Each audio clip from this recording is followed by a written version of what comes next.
This video is specifically made for the people in the food delivery business. There are many, many gig workers out there right now that switched, from driving to food delivery. Many, many people signed up with Instacart, right? In fact, I had a massive surge of signups in Instacart in the last 4 weeks. Now, this story is heartbreaking. It really is. And it's through videos such as this one and other people amplifying this story that we put an end to this, right?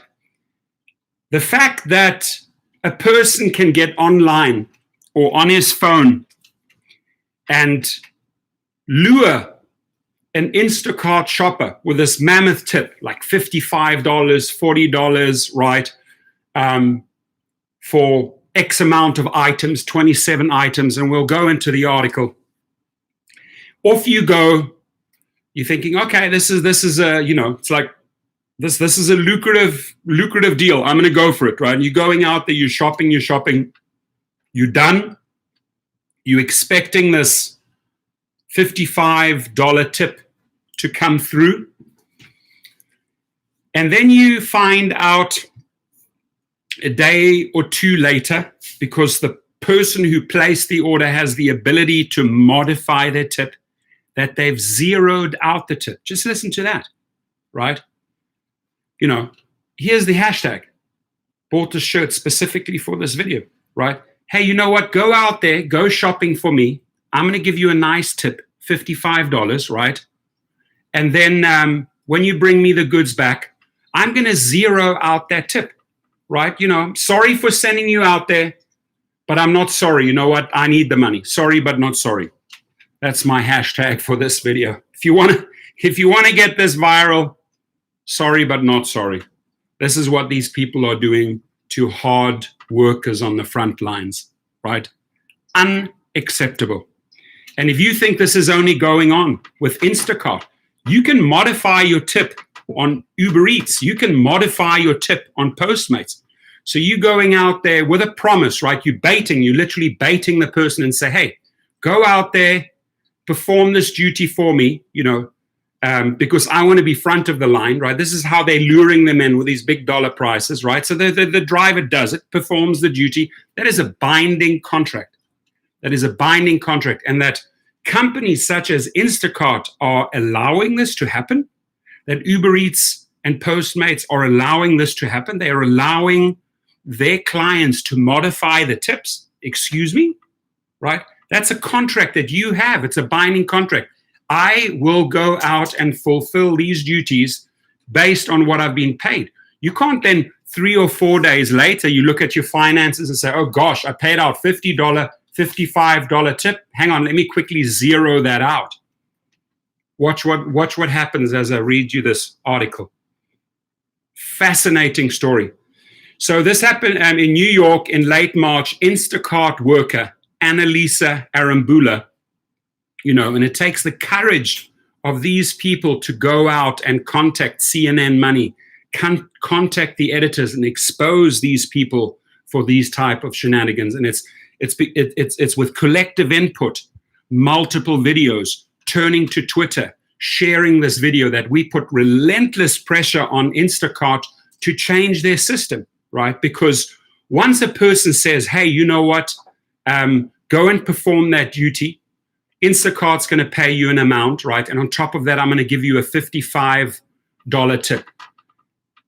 Even if the delivery was $25 and then they are adding $55 to get you to perform, right, before others do, right, to go out there, perform this duty, 25 plus 55, you believe you got $80, and later on you find out you only made $25.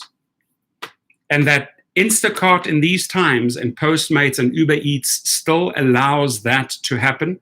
They need to get on the phone, get to their legal department, get to the engineering department and say, hey, whatever it takes, yesterday, not today, yesterday, you guys need to rewrite the program, because our clients should not be taking advantage of these Instacart shoppers, of these Uber Eats delivery people in such a manner? Because A, we're going to have a lot of legal problems. Very simple. It's bait and switch. There's an attorney. I just started reading and I said, that's bait and switch. Halfway through the article, I read that there's an attorney worked into this press release that says exactly that, right? That he is now collecting Instacart shoppers and other delivery people that had these promises, right? That's in the record, right? That number, that promise is in their database, right? It's a recorded field. It's called a tipping field. It's in their database. Then they allow, let's say, some allow 72 hours, some allow up to 10 days to modify that, right? That's a second value. If you had to subpoena those records, record A, record B, the company's done. That's a classic bait and switch, ladies and gentlemen. And I want to amplify the story. I want to amplify Annalisa's story. I want to amplify this other lady's story. What is her name? Let me find her name quickly. Jennifer. I want to amplify the story because I know how awesome you guys are in social media, retweeting, sharing videos on Facebook and bringing attention. We need to truly shame Instacart and Postmates and Uber Eats and others that are engaging in these bait and switch tactics because it's costing our brothers and sisters a lot of money, right? This money should be in their pockets. And it's unfair to send people like Annalisa and Jennifer to the front lines with a promise, thinking that they're going to get that money. They're banking on that money, right? They're working those numbers into their financials, right? If one of the, let me give you an example, he or she goes out for the day, you've reached your target, you got 2 or 3 good tips, and you say, you know what?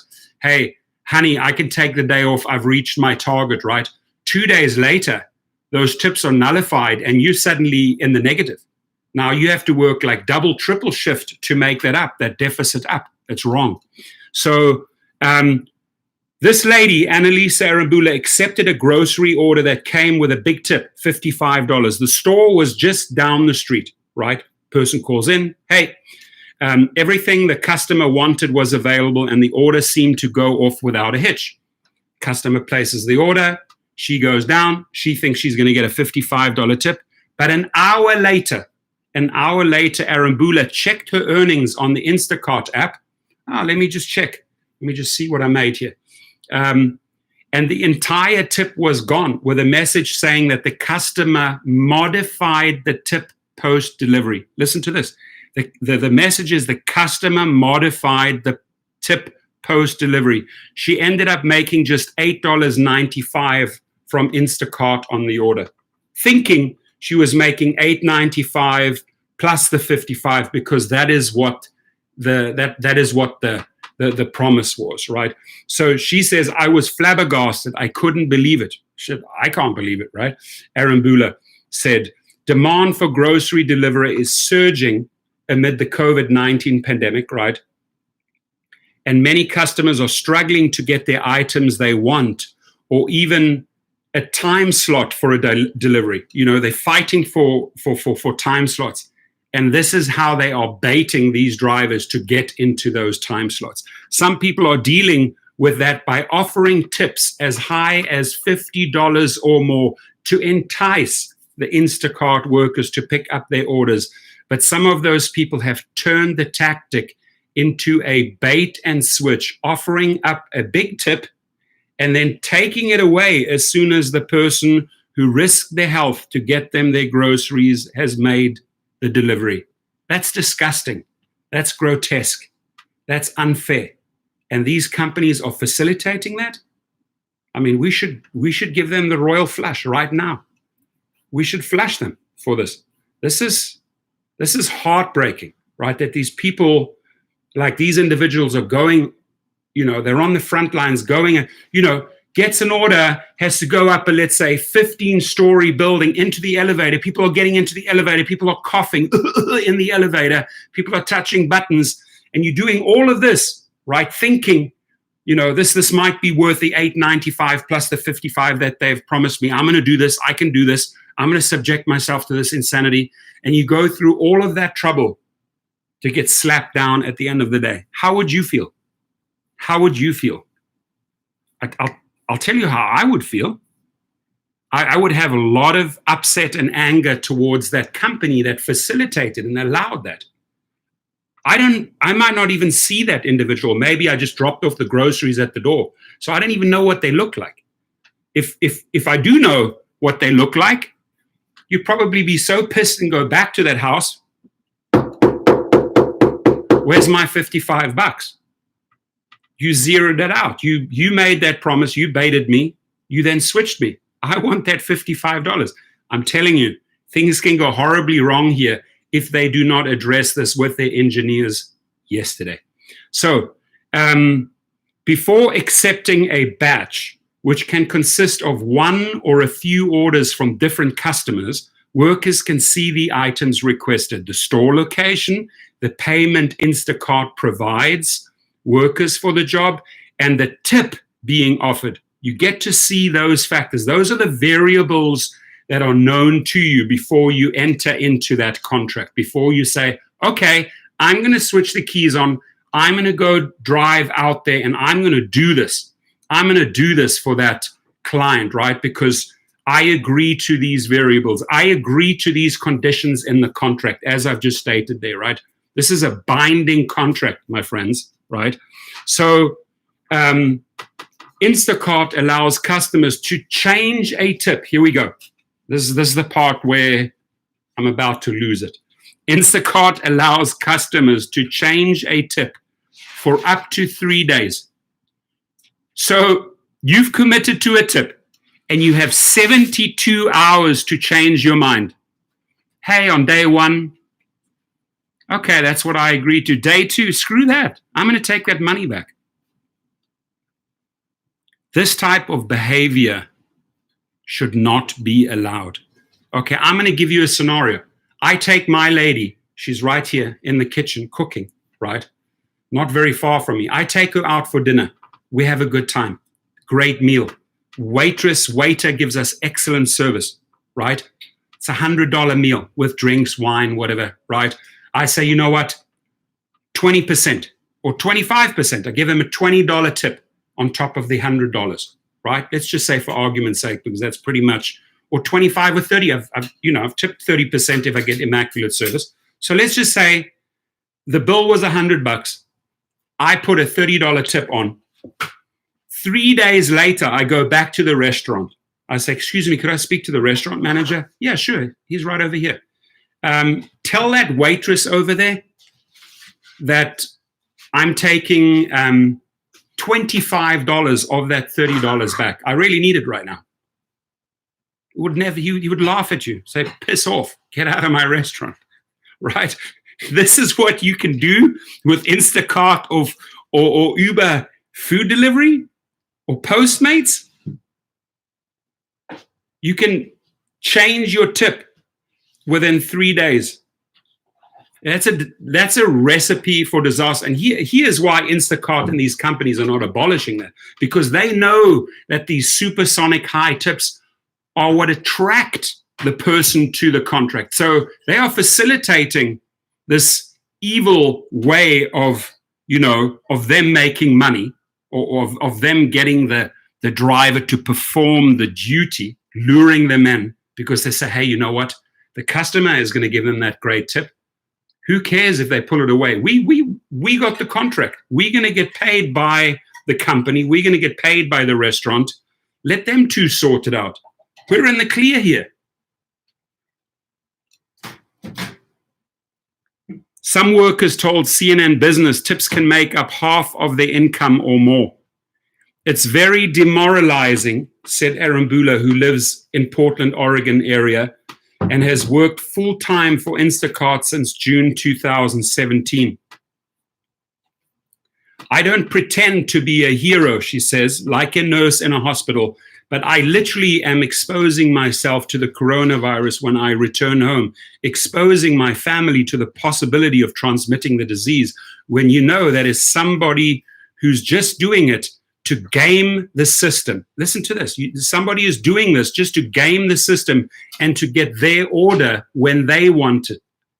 It's really frustrating. Arambula's husband is currently unemployed and a high risk for COVID-19 because he has diabetes. So they are relying on her work for Instacart to pay their bills, right?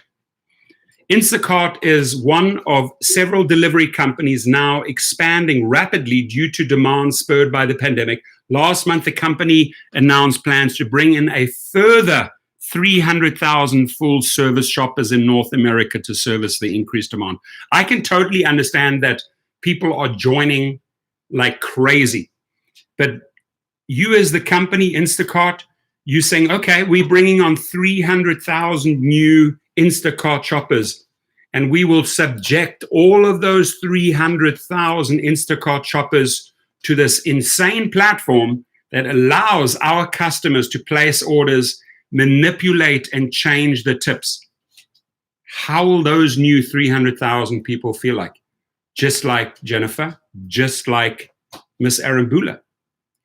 An Instacart spokesman told CNN Business that the vast majority of people in March adjusted their tip upward or did not adjust their tip after delivery.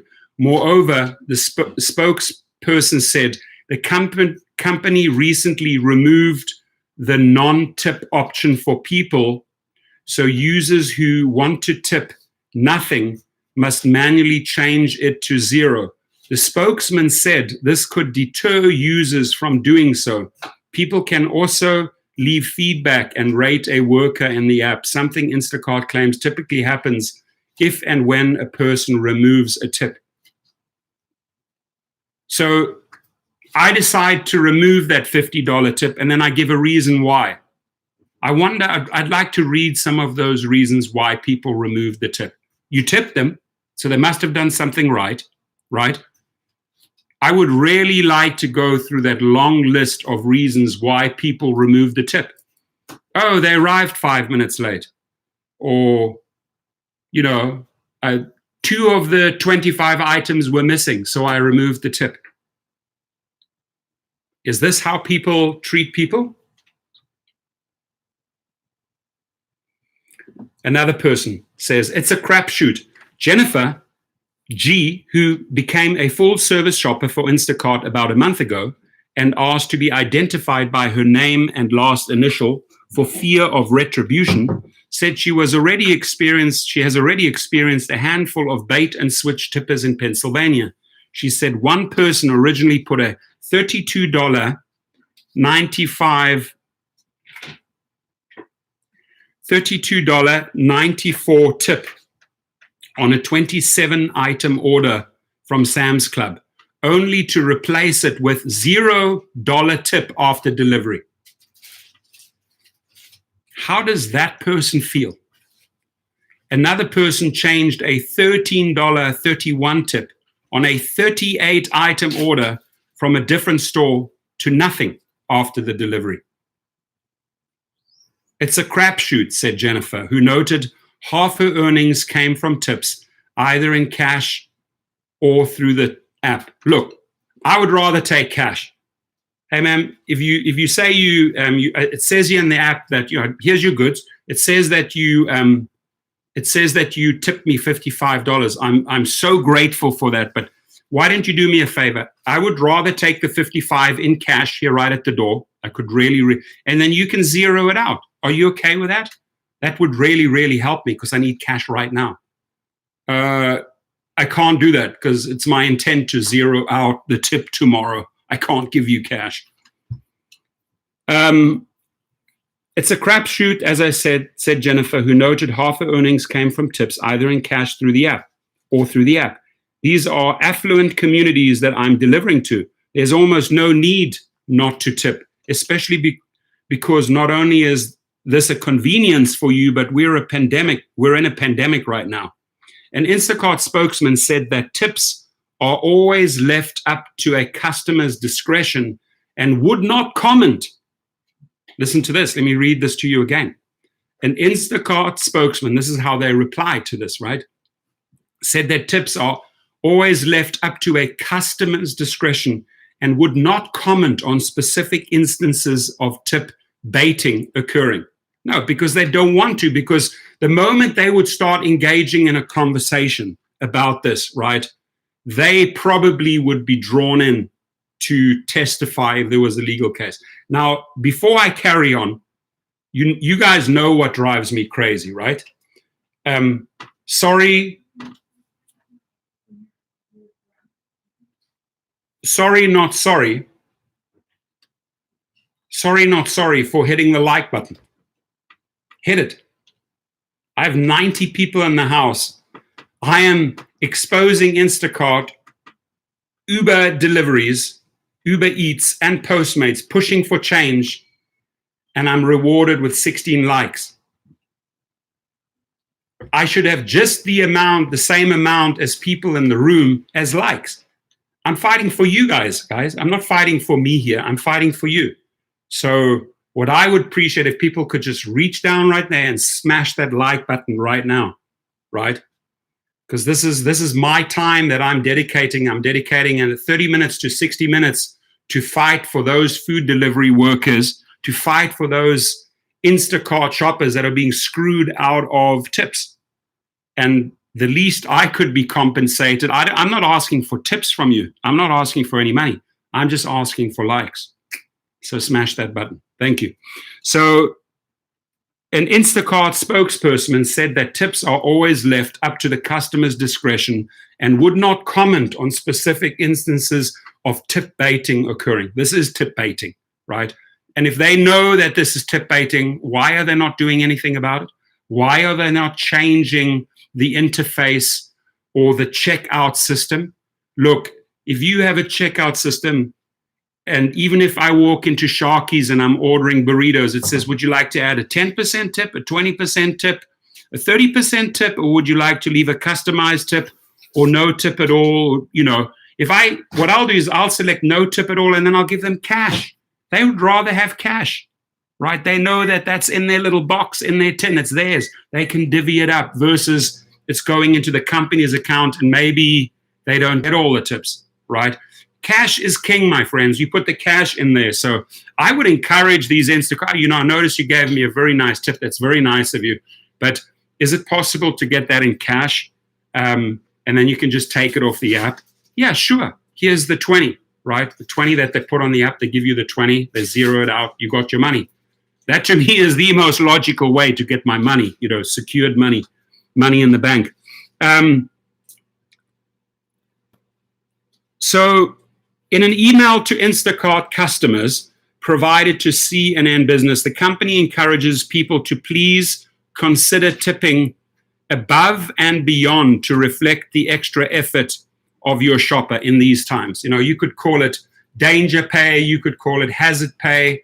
The people right now need to go beyond their comfort zone and say, listen, you used to tip 10 or 15%. Boom, 30%, right? Because very few people are willing to go out there. And because this is a channel that talks about drivers and gig workers and food delivery, I have the chance right here to address this with Instacart, Uber Eats, and I know Uber Eats listen because they monitor every single one of my videos, which is great. So Uber Eats, change that in the app, right? Don't allow bait and switch. It gets interesting, and this is where I see some hope. So I'm not like, I haven't given up on this, and I'll tell you why. So being able to change a tip is not uncommon for an on-demand delivery platform.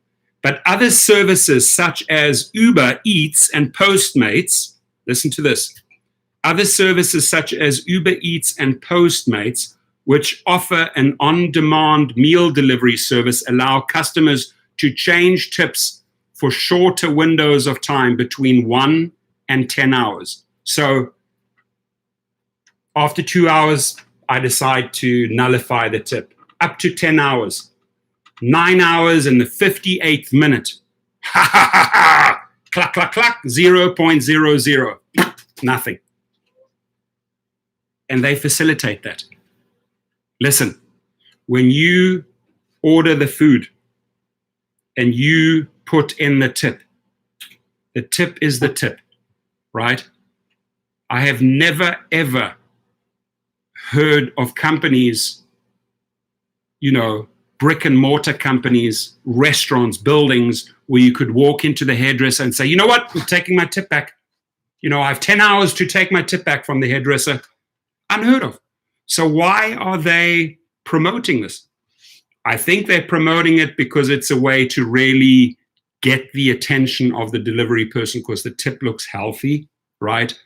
And they will perform this duty because they know they're getting good money.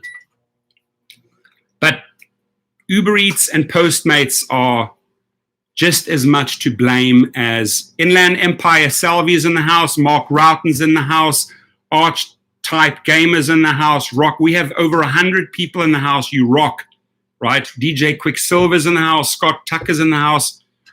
William Connor says, I can't agree more. This is, hey, you know what? I'm going to send this guy out. Go get my food. I'm going to tip you. I'm going to take my tip back. You know what? I'm sorry, but not sorry. Bryant Greening. This is where it gets interesting. Brian Greening is a guy I'm going to look up and I'm going to call. Because him and I could work together, and I'll tell you how. You guys will know. You know me. You know how I function. Bryant Greening, an attorney and co-founder of Chicago-based law firm Legal Rideshare, told CNN Business that a few dozen Instacart shoppers and drivers have reached out to his firm to voice concerns over the practice. His law firm has discussed the possibility of litigation against Instacart or even individual customers, or against Uber Eats, or against Postmates. So I myself, as an influencer, as a YouTuber, I got to form that relationship with Brian and say, listen, I know 10 YouTube channels, right? Maybe they'll all want to work with you. We need to encourage people that are facing same or similar stories, being screwed over, baited and switched, just the exact same way that Uber and Lyft baited all the drivers with referring, and Randall Heimovicki and Katie Weitzman, Tony West, please listen up to this little segment because I'm slotting this segment in here beautifully, right? When you bait drivers to bring other drivers on board, and they go out there and perform their duties and bring you thousands of drivers, and I'm talking about the Dustins of the world, the Torsons of the world, the Harrys of the world. It's the same bait and switch tactic, right? We go out there and we perform our duties, just like this Instacart shopper is going out there with a future promise of getting this tip. I go out there with a future promise of getting paid after that person reaches 100 trips, right? I should be paid. Dustin should be paid. Gio should be paid. Dave should be paid. Kevin should be paid, right? And what happens then is that they say, well, you know what? We're going to tweak and rewrite the law, and we're not going to pay you out. My friend Thomas Gibson's in the house, San Diego Rideshare Pro. Thank you, my friend. Thank you for the $2.99, brother. Hope to see you soon and have a steak with you. Him and I, we had a good steak together at Mastro's. He treated me. He's a legend. Where was I going with my story? So the Dustins, the Torsons, the Geos go out there. They perform their duties. And then people like Tony West, who's a master at misclassifying people so he doesn't have to pay out sick leave, so he doesn't have to pay out workers' comp, workers' rights, blah, blah, blah, right? They tweak the system so that they don't have to pay you out. The same with Uber Eats. Hey, let's tweak this platform so the person can tip and then not tip, right? Let's facilitate that corruption. So at every step, every avenue, every corner, every cul-de-sac, every freeway, every off-ramp, you will see that Uber and Lyft and these other companies find ways to manipulate a change to self-enrich, to make money themselves, So, I mean, I don't know what you want to call that. Fraudulent activity, malpractice, negligence. I mean, there's a whole handful of torts that I could list that these people are engaging in. But what they are promoting is corruption. They're promoting corruption. They're saying Uber Eats says, hey, go out there, put a supersonic tip on it, just so that you can get in the front of the line, just so that that person goes out there and gets you the food items today. And then we are promoting corruption and saying, you know what, we allow our client, our rider to do whatever the F they want to change the rules of the game so that they win and the company wins. Right? So if you have three parties, and what you're supposed to do in business with three parties is create a win-win-win situation. Three happy parties, three smiles, right?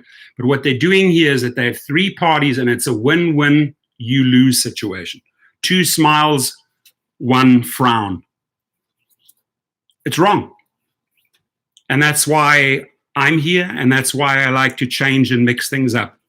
Hold up the mirror, show these companies, look at what you're doing here. Look at this. You have the power to change this Instacart. You have the power to change this Uber Eats, right? You attorneys at Uber have the power to actually pay out all the efforts from all these drivers that referred and built your company, instead of on the other side stealing from them and yanking the money. On April the 1st, they just literally killed hundreds and hundreds of millions of dollars of payouts that in the middle of the pandemic that they did not want to pay to the drivers that built their company over 7-8 years. I have a friend, the rideshare report in San Francisco. I've showed you his screenshots, right? He is taking them to court for $750,000 that Uber still owns it. They just pulled the rug out under him, changed the laws, not acknowledging that they are grandfather laws, right, in place that protect him. He'll win. I'll win. Many others will win. But too many people surrender. Too many people, are not the Jennifers or the Annalises that go get the media involved and get their money back, right? Too many people that just walk away. I got trodden on. I got taken advantage of. They baited and switched me. I'm the victim. They win. I walk away. No. I want to teach you to stand up for yourself and to fight back. Every dollar, it's a principle, ladies and gentlemen, whether they steal $1 from you, $10 or $100, it's your money. You earned it. Never, ever, ever walk away, even from that dollar. Even if they stole $5 from you, get back. Put 5 tweets out there in return. Let's see if you get the $5 back. Anyway, here's where it really gets interesting. So Brian Greening, an attorney and co-founder of Chicago-based law firm Legal Rideshare, told CNN Business that a few dozen Instacart shoppers and drivers have reached out to his firm, and I'm repeating myself, to voice concerns over the practice. His law firm has discussed the possibility of litigation against Instacart or even individual customers. Here it is. It's truly evil to bait. Let me repeat this. I'll slow it down for you. It's truly evil to bait and switch in this type of environment, in this type of pandemic environment, right? Said Greening. Their livelihood and well-being are on the line. When these shoppers and drivers see a high tip, it's an opportunity for them to put food on the table. So they are more than willing to take a risk on their health to achieve that goal. Robin Reeneth, thank you so much. I appreciate the tip. I just got a $2.99 tip. And she says, what would we do without your training and guidance? Well, that's sweet of you. And what would I do without Robin's links and researched news articles that she sends me every single day that I can draw from? So you and I, we've just created a win-win situation. But we've had that win-win situation going for a long time. I have so many people in this feed, Mark Roughton, Robin, Thomas Gibson, etc., that constantly on a daily basis are texting me, supplying me with articles, with knowledge, stuff that they may find elsewhere that I didn't find over here, right? So I get so many topics per day. I can't talk about all of them. I can't cover 20, 30, 40 stories a day. I sort of handpick the ones where we can make change. And I felt like today, out of the many, many articles that I got, I looked at this one and I said, here's a great opportunity for change. We just have to bring the story, the case, and hold up the mirror to these companies and say, this is wrong. This has to end, right? And I will follow up with these Instacart spokesmen as well. I'm going to call the company. I'll wiggle my way through. They get their email and say, listen, what's up? Why are you doing this? And they give me the little song and the dance and the song and the dance, just like they gave CNN money. Again, and I have another story. I'll spin it this way, that they just don't want to, from what I've heard here, they don't want to cooperate, right? So he says it's truly evil to bait and switch in this type of environment. I agree with him 100% with Mr. Greening, and I would like to call up Mr. Greening tomorrow, right? Make a note here and say, hey, buddy, you've got really, really good points. I truly admire that you stood up for these individuals. And if there's any way we could funnel you names or stories or complaints and add, to your law firm, hopefully you can then get these resolved. And these usually get resolved in what they call class action lawsuits, right? The more complaints they have, the stronger their case becomes, right? So he may have, 10, 15 phone calls.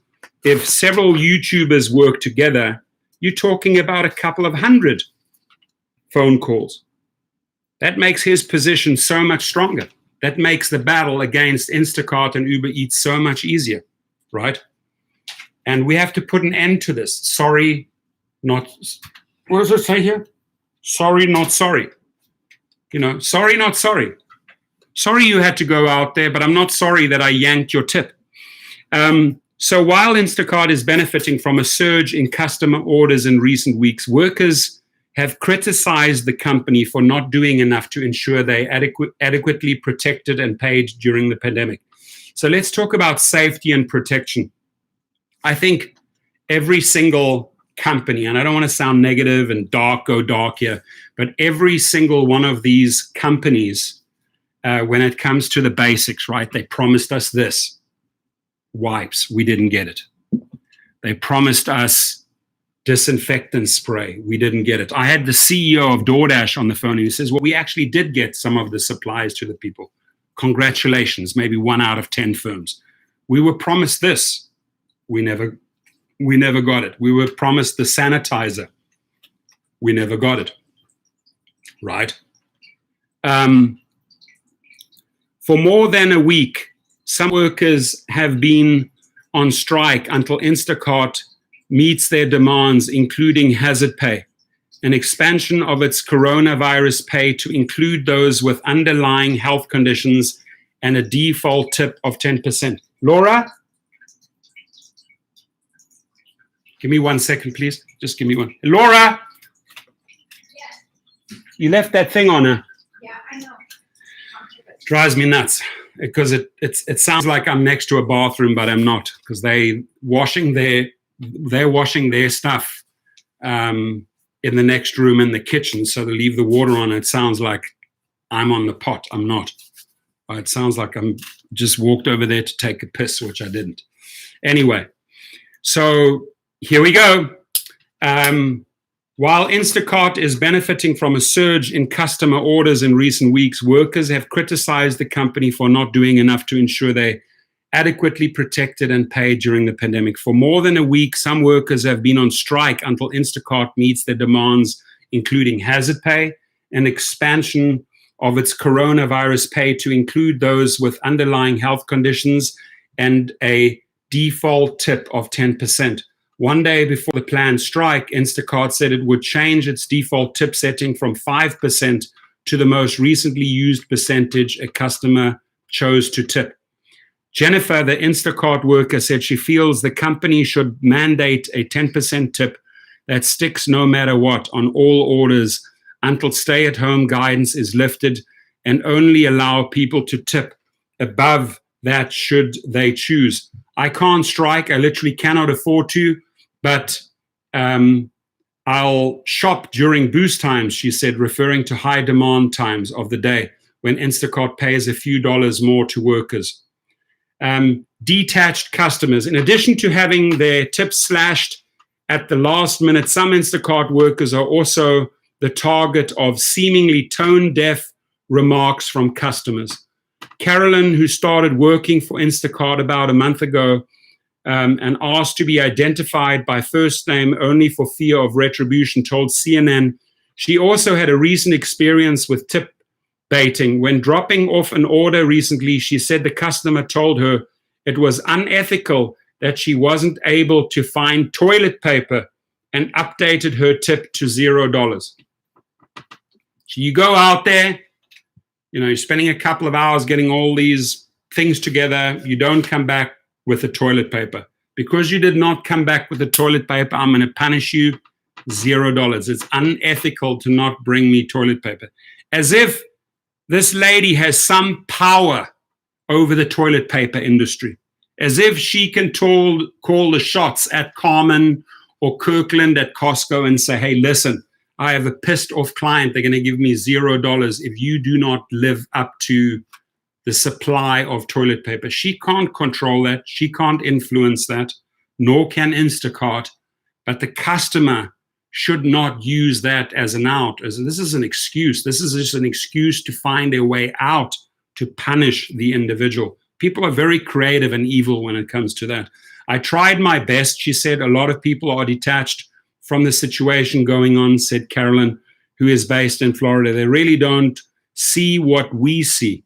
They really don't understand what it's like on the street level, right? Or in the shopping center. They don't get it, right? They don't see what we see. We know things are a no-no, like soap and toilet paper, and you can barely find eggs if you're lucky, because workers tend to be tipped a percentage of the total order cost when high-demand items can't be found in the store. In this case, toilet paper, the tip shrinks accordingly. But in other cases, customers enter a custom tip amount and then take it back after the delivery. Fortunately for some, like Carolyn and Jennifer, the majority of recent tips have been authentic. Well, that's good news. Carolyn said she took home more than $360 in cash and in-app tips last week alone. A good week for her. Jennifer also noted that she had people leave cash tips in envelopes at the door. That's nice. While some workers said they have grown wary of large tips because of tip baiting, others sometimes risk picking up low tip orders in the hopes the person will pay more in cash. It doesn't always work, though. Jennifer G said she recently picked up a 112-item order from Aldi for a person who put a $1 tip in the app, and there was no cash tip waiting. We always say, no matter what, never trust a tip, right? Which is true. You don't have to trust that you're going to get the tip, right? But I think the argument here is people that are luring Instacart shoppers, people that are luring Uber Eats delivery people, people that are luring Postmates delivery people with these big promises, big tips, and then changing them to zero in 0 to 10 hours or 0 to 72 hours, that needs to stop. That needs to stop right here, right now. And we have the power to change that. So I want to get into the room. Robin says, Uber sent me notice thanking me for helping them fix a map issue. Where's the pay for the tech time I put in? They owe you. Archetype Gamer says, Torsten high on pot. I don't smoke pot. This is what I take, dude. This is my pot. Power to breathe. If you can afford it, $7. That's my pot, Archetype Gamer. Daniel Gildner says, take a pic of the front board before you enter. Mark Rowden says, you will be able to find the eggs, take back my tip, and they will be all over your house. Like, okay, I didn't get you eggs. You took out all the money for my tip. I will then find eggs and I will pound your house with those eggs on my expense. Genuine says, some people get a kick out of this. It's not funny. It's, it's not funny. It really isn't funny. This is no joke. There's people out there putting themselves in harm's way just to get a kick.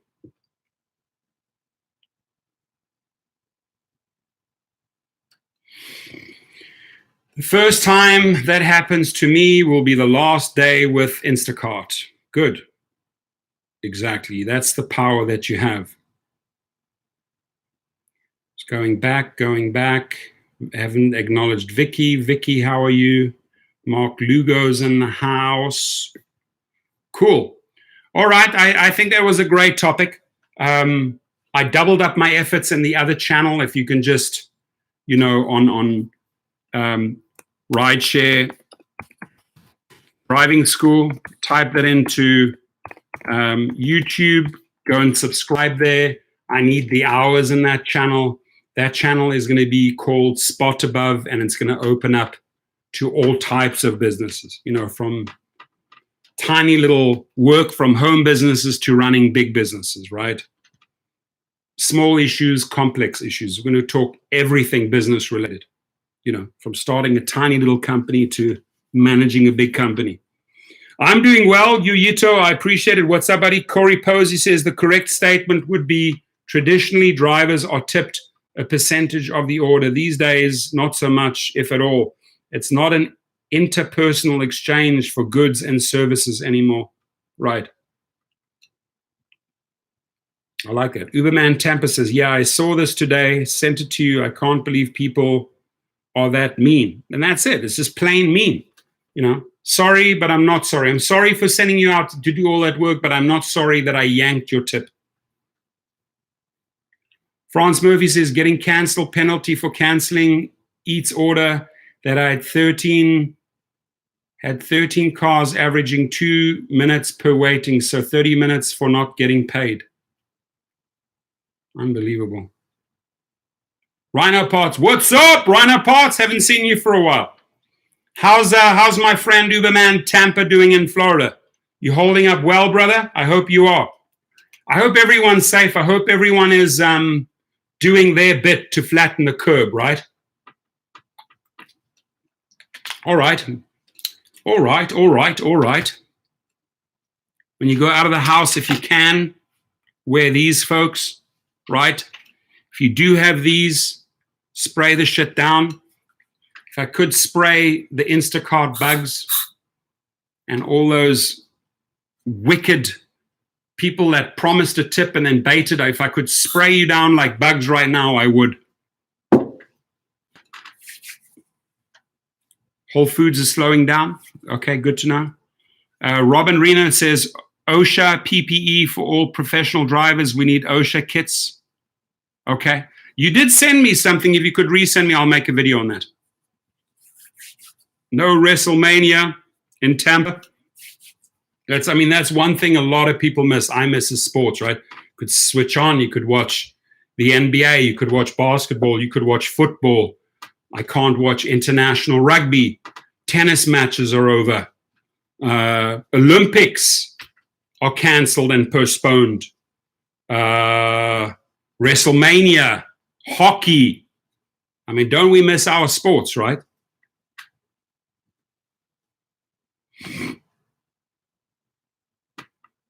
Let me see.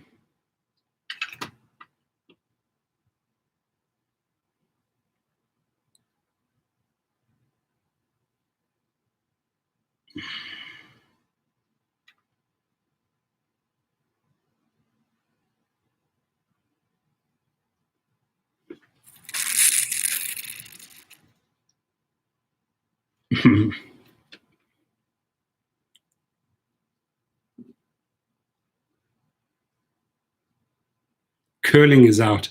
Is that you like curling, Carl? I freaking love curling. I'm being sarcastic. I don't understand curling. I don't get it. I don't get it. But if it's your game, I'm not judging. Somebody is a pro curler. I just don't get the game. Maybe I don't have the patience for the game. But I'm here to be educated. Carl GS curling is awesome. It was required in high school. Laughing my ass off. Good. Corey Posey says, let's leave all the stiffers with the platforms and call their best customers for ourselves. That's what I did. I took their best customers and turned them into private clients for my limo company. I took a lot of Uber and Lyft people that were traveling in Lux or SUV, and I turned them into my full-time clients. Good. And I'm happy about it.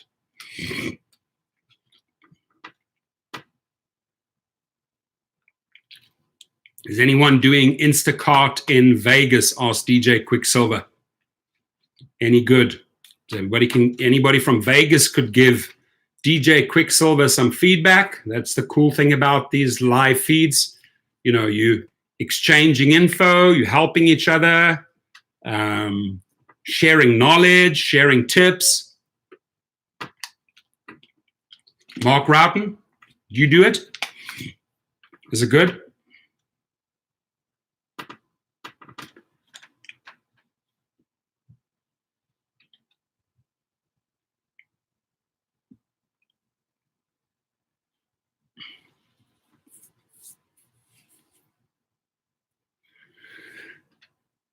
Carl Gia says, what car do you limo in?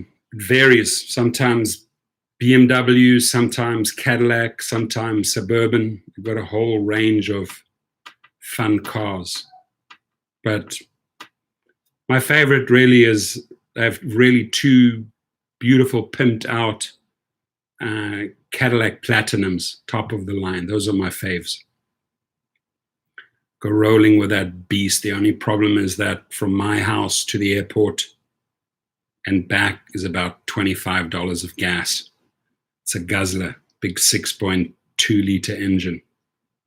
But she glides like a battleship. We've got a lot of power, 10 gears.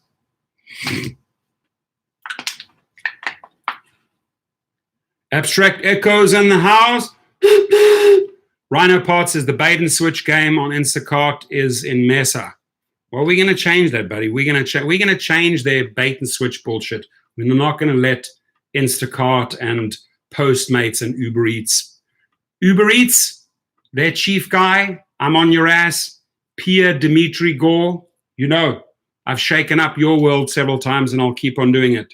Make sure you don't screw up on this. Change it, right? You know this is wrong. And we'll get the guy like Mr. Greening, the attorneys, to come after them because this is what they're promoting. They're promoting this nonsense. They're promoting this corruption through their apps, right? Abstract Impressions is in the house. Uberman Tempe says, Uber Eats, I've never had anyone take away the tip. Okay, that's good. Maybe Instacart shoppers are the troublemakers. Maybe those are the ones, and not everyone. Just look, there's a handful of people that abuse the system. Doesn't mean every person ordering on Instacart is not abusing the system, but the people that are abusing the system, that's where we're going to push for the change, right? You know, I'm sure that 98% do it the right way, and when they tip. They don't retract the tip. It's just not a cool. Carl says, I drive a QX56. Nice. Should get a limo service going. It's very easy. It's not difficult. Jay Morris is in the house. Liquor World is giving 30% of all delivery to limo, taxi, and Uber in Vegas. I like that. Liquor World. Thank you.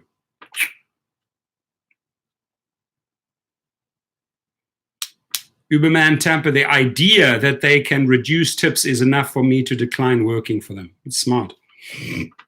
Sorry, not sorry. I'm sorry that I can't work for you, but I'm actually not sorry. We can reverse it on them. So 63 likes, 63 people in the house. Very balanced right now. 63 people, 64 people in the house, 63. Anybody that hasn't smashed that like button, please do it. I got a lot of good stuff coming out.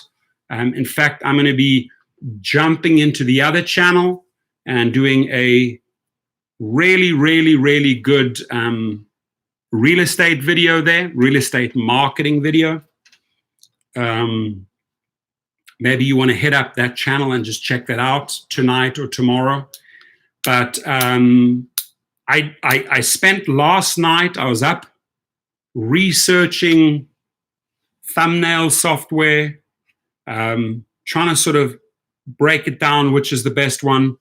And today it was rather pricey because you pay every month, but I committed to the software called Blaster Suite. Thumbnail Blaster comes with a Blaster Suite. It also comes with built-in AI, artificial intelligence, analyzes your thumbnails. And I'm proud to announce that I hit the visa, put in the 16 digits, the visa, ordered it this morning. And by late afternoon, let's say now, early evening, I did my first 4 thumbnails. Pretty sweet. Very happy. You know, learning is growing. Learning is growing. White elephants in the house. What a fantastic logo. White elephant. Hello. I hope I didn't miss much. You missed everything. DJ Quicksilver, you missed everything. We covered a lot of territory, but you can always go back to the beginning of the video and just catch the highlights. We're pushing for change, my friend. We're pushing for change. We're holding people, we're holding executives and companies responsible, and we're pushing for change, and we're protecting workers. If we can achieve those 3 in this channel, I'm a happy man, right? Mark Roughton, I love your positive attitude. He says, let's get up to 70. We're on 68. And we've got 68, we've got a 69. 69 bigger in the back row, 69 bigger in the back row. Anybody else going for 70? 70. And anybody in the middle here? Anybody in the front? 70, 70, 70, 69. 69 in the back row. 69, 69 for the first. We've got 70. 70, thank you for the lady in the front here. 70, 70. 70, 70 first. 70, 70 for the first. 70 in the front row here. Thank you, the lady with a big blue hat. 70 for the first. Anybody for 71? 70 for the first. 70, 70 for the second. 70 for the second. Anybody else? 71. 71. We have a bidder in the middle. 71.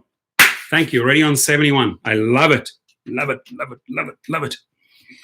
Take another power to breathe. A little bit of oxygen, menthol eucalyptus straight into the brain. Woo! Veritas 93. Do they do anything to dissuade customers from reversing tips? That's fraudulent for sure. That's a very good question. That's a great. Do they do anything to dissuade customers from reversing the tips, right? I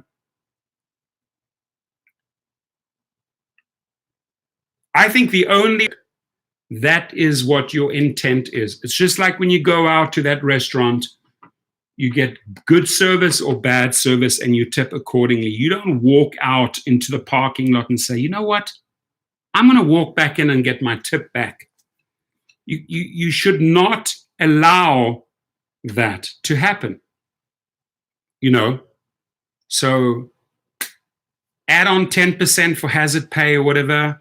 Give them a 5%, a 10%, a 20% option or a custom option, or, you know what, still cash is king.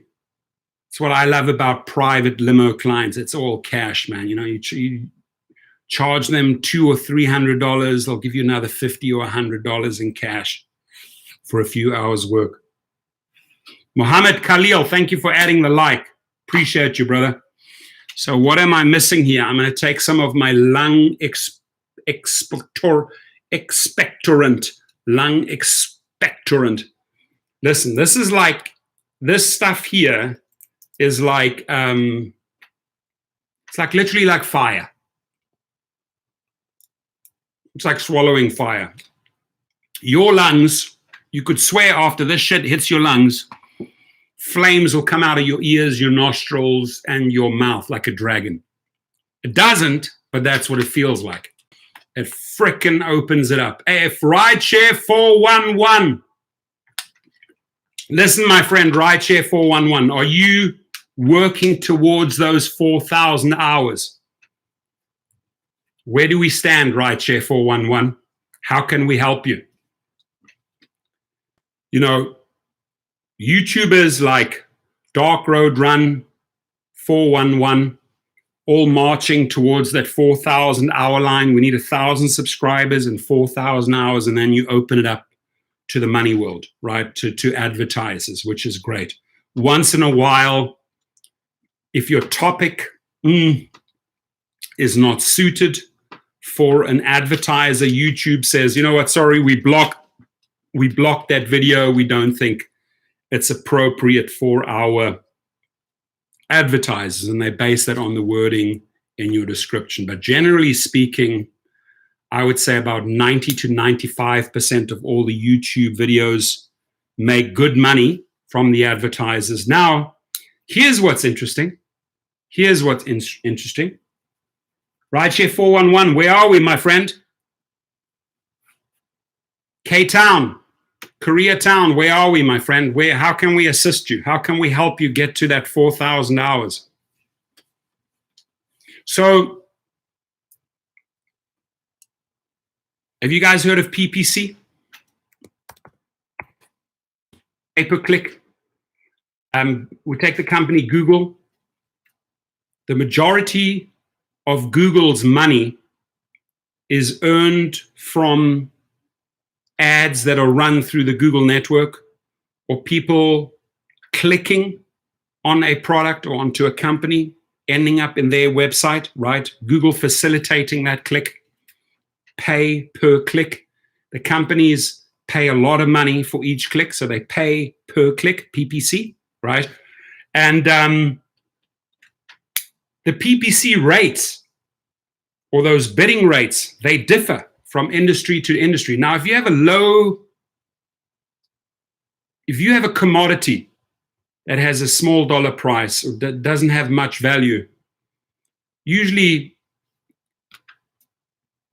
a company will jump into the mix and start advertising. Let's say you advertising t-shirts, $20, $30 t-shirts, right?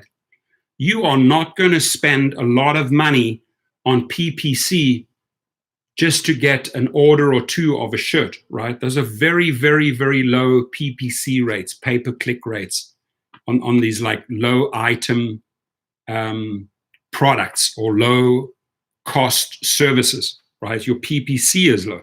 So Google doesn't make a lot of money there. But where does Google make crazy money? Or put it this way, who pays a ton of money for PPC, for paid clicks? Casinos in Vegas, one of the highest.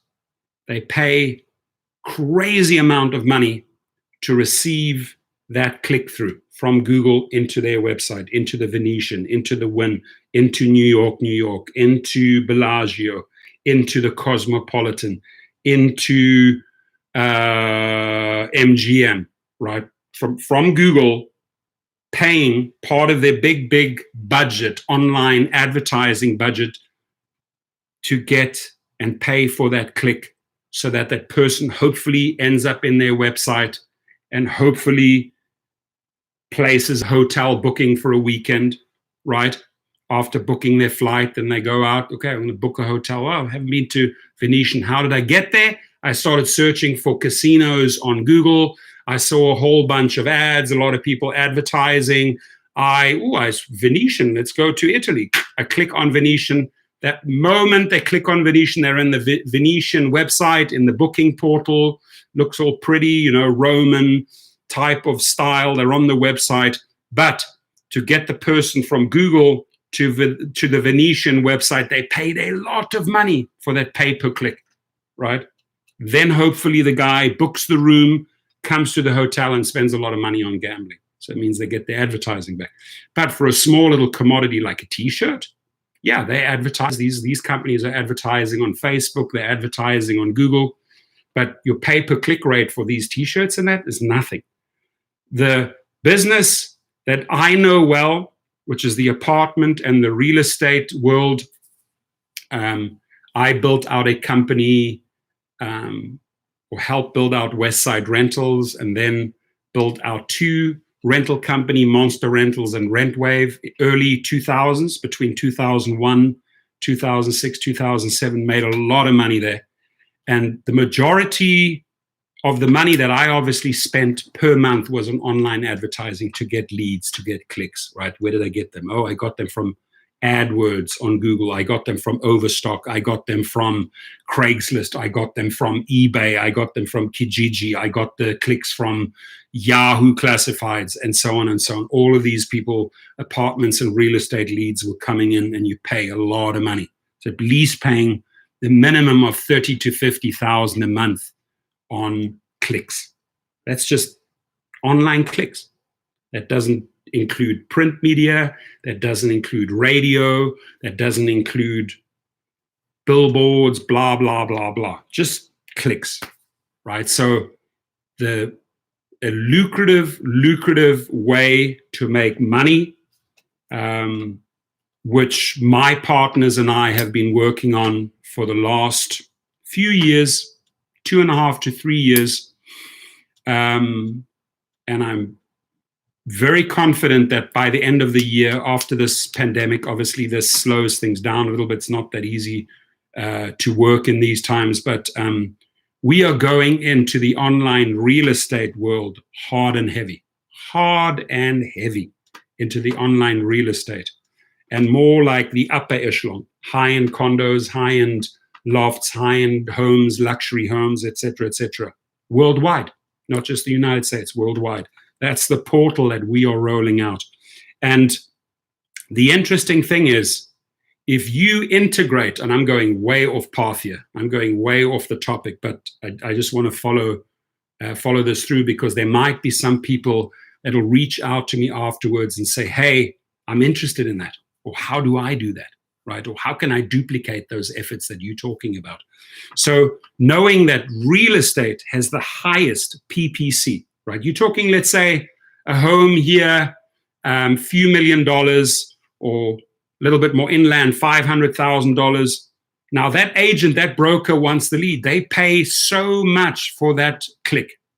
They pay for that click, right, to Google to facilitate that lead of that buyer, potentially seller or rentor, right, to get that person. Why? Because they have this big commodity. This commodity costs 500,000, maybe 2 million.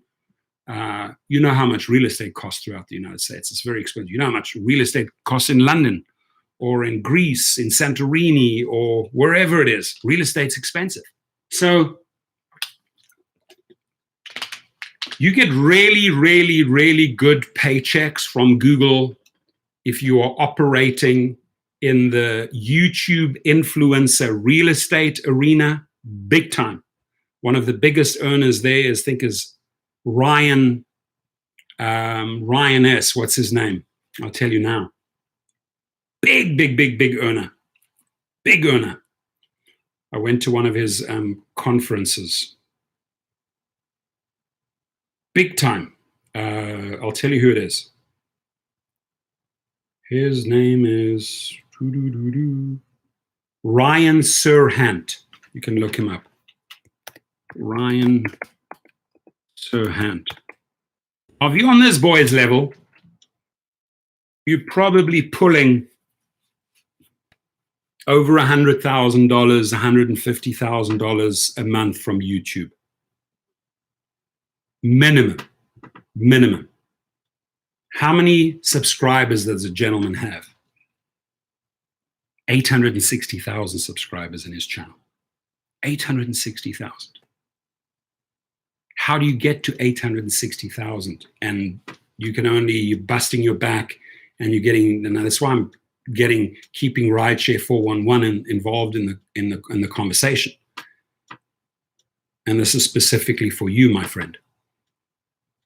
You bust your back in the rideshare world to get 40 to 50,000 subscribers. It's a hard climb. It's a really hard climb. To break out of the 10,000 subscriber threshold is a hard game. You're either stuck there or you're good and you break out, right? People like, who's good? Dustin's good. Who's good? Harry is good, right? So you have to work at it. So I'm encouraging my rideshare brother, who I did a live feed with. He's from K-Town, rideshare 411. I'm encouraging him. You have what it takes, my friend. Just be persistent and keep on chipping away. Now, the rewards from YouTube, from Google owns YouTube, right? And you will see that if you put a search term in Google, you have an image search, you have a regular search, a news search, and you have a video search. You click on the videos, what do they show? It's usually YouTube. Why? Because they own YouTube. Who pays you in YouTube once you become an influencer and reach 1,000 subscribers and 4,000 hours? And the reason why I'm throwing this out, ladies and gentlemen, because I think that everyone, Robin, David, all have the ability to run their own YouTube channel. All have the ability, like Rideshare 411, when he hits that 4,000. That's why I was asking Rideshare 411, how much further do you have to go on that ladder? How many more steps do you have to climb before you at monetization, right?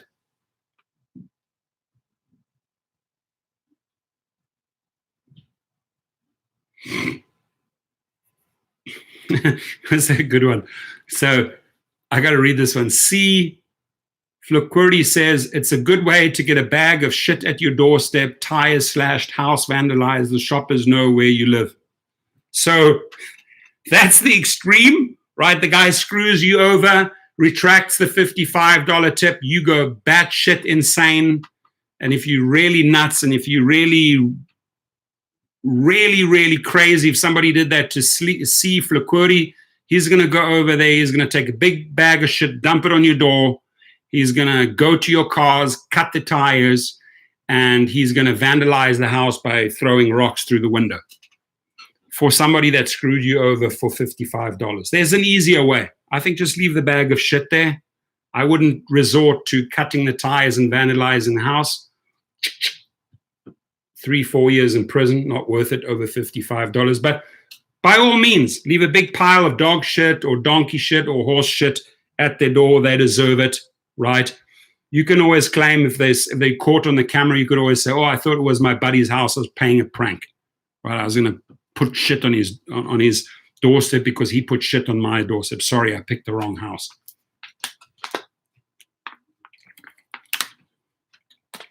Thumbs up, everybody thumbs up. Can we make it to 80? We're on 75. David says, don't commit crimes, just remember them and don't deliver for them again. I like David's way. I will get back to you. I will get back at you.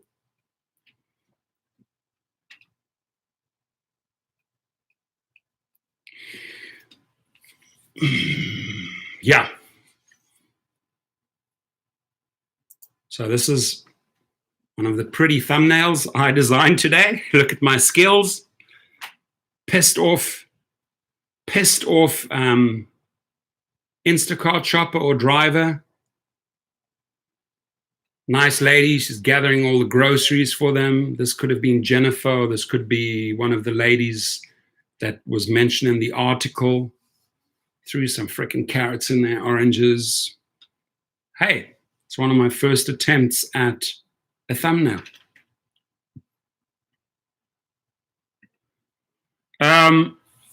Mikey says international. Eddie Leal, not wanting to play the devil's advocate here, but isn't reasonable to believe that maybe some delivery driver did something to merit note. Well, look, that can happen. That can happen. You know, but there is no merit when you put $55 tip in and then you yanked it away and made it zero. If you put a $3 or $4 tip in, look, if you put a $10 tip in and you cut it down to $5, that'll probably mean the driver screwed up somewhere, right? Or you have a $5 tip and you reduce it to $2 or $3, right? Okay, I could understand. Of course, the driver here and there can screw up. But what we're getting at is that during a pandemic, people are using unethical ways to bait the driver or the shopper through massive incentives, massive tips. They then go out and perform the duties, do everything according to the book, deliver the goods, and then get the $55 taken away. And what I'm saying is that Instacart, Uber Eats, Postmates are facilitating that type of corruption. Ice cream. I forgot ice cream. Yeah, I should have added ice cream. I just put all that healthy shit in there. But I should have added some ice cream. I can still do that. Mark, if you want me to change the thumbnail for you and add ice cream, tell me what brand of ice cream you want in this thumbnail and I'll do it for you. Watch. What flavor do you want, buddy?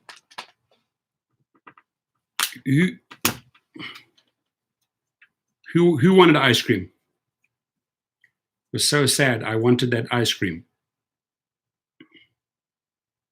Jesus Gonzalez says, just throw eggs at their car. Exactly, just drive by. Whoosh, splatter. Oh, Bluebell. You want Bluebell? That's the ice cream you want in this thumbnail? Is there such a thing as Bluebell? I don't know. I don't eat it. Okay, Häagen-Dazs. I like that. Let's Häagen-Dazs. I like Häagen-Dazs. I believe that's Danish ice cream. Oh, you delivered everything but the ice cream. Yeah, because the ice cream would have melted in your car. It's a Texas thing. It's a Texas thing. All right, I'm going to try and find some ice cream and add it to that picture. Alrighty, well, I had a good time. We're on 77. I know we can get it to 80. Anybody out there who's willing to give me 3? Tres, por favor. Drei, bitte. Dave Chin, how are you? Came into the room just as we're leaving. How are you? Do you also have to purchase bags to deliver for Instacart? I think that's worked into the equation, right? I mean, when I'm going shopping for clients, private clients, and I buy a lot of bags, a lot of food, you know, and then I'll add up, 20, 25 bags, that's another extra $2.50, sir. It's okay. I'm not charging them for the $2.50. 81. You guys are awesome. You guys are awesome. IQ Boy gave me one. Whoop, whoop, whoop, whoop. Stephen Patterson, you'd figure people would do this. Wow, yeah. Why do people come up with the most evil shit, really? How do people concoct this type of stuff? Oh, go out there. Go out there. Add $55 for you. Retract the $55. Michael Jones says, not only would that be bad karma, but you also know where they live. Take my tip away and see what happens. I'm with you on that, Michael. Take my tip away. Take these broken wings. Fly again and kick your in your ass. So take these broken wings and I will screw up your garden and your front door. They have no life. Maybe it's called boredom. Maybe it has stuff. Maybe it's like all the things that happened to them in the past. Maybe they feel like they have to get back at people.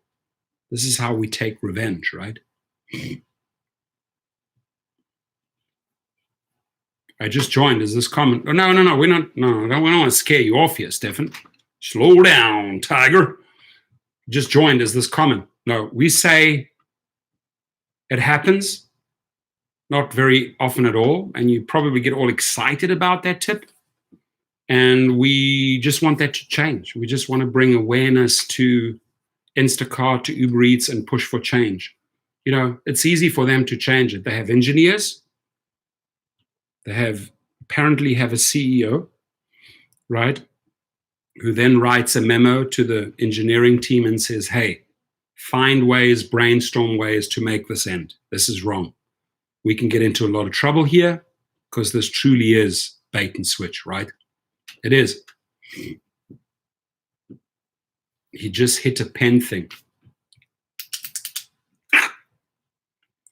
A pen thing. Did that bother you, Chicago boy? John Bloxham, I can't believe people want to do Instacart, do grocery shopping for others. That's crazy to me. I couldn't get paid enough to do that. Yeah, I mean, a lot of people do it. You might not like it, John.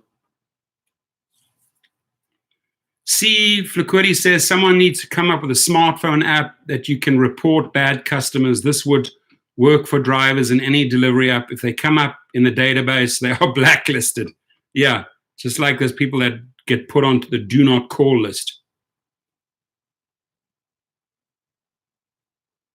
Oh, that emergency grant?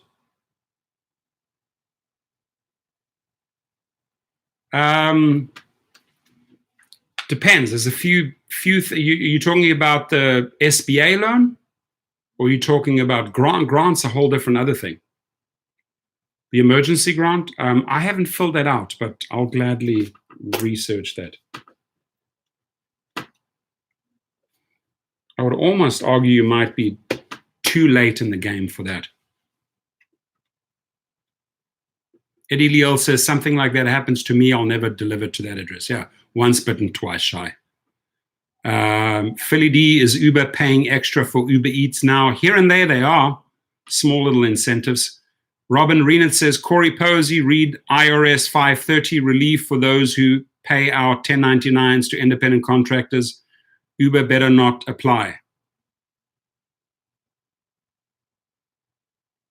RMJ Vinti says, hi, how much should I make a day? Average monies.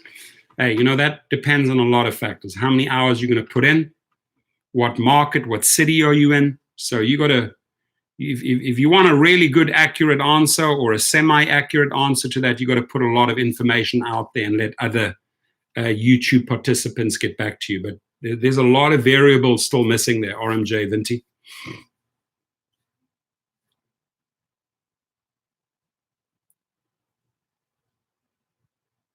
The Fed just added 2.5 trillion for small businesses. Listen, we don't know where that money goes. The head person overseeing where those money goes was fired. So there's not really anybody in place to oversee that anymore. The only guy who has carte blanche really to write the checks is a guy called Mnuchin at the Treasury Department and his cronies. But don't rely on it. That's all I can say. Don't rely on that money being there in 2 to 3 weeks. That's all I can say. There's other people that have a lot of other intentions with that cash.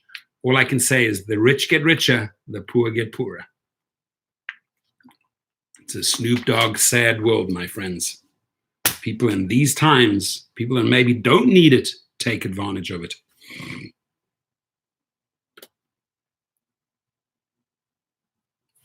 A lot of big corporations are going to get bailouts. A lot of big corporations are going to be taken well care of in this equation. Mark Roughton, have a good night. I'm tired, guys. I need to get some rest. I have one more video that I need to rally for, change some clothes, maybe put a shirt, jacket on, cut the hat. This is the fun, playful one, the colorful one, the broccoli, the carrots. I'm getting hungry. What else do we have here? Oranges, pineapples, grapes, apples, tomatoes. What do we have here? What are these long things called again? What are they called again? Oh, the chili peppers up here.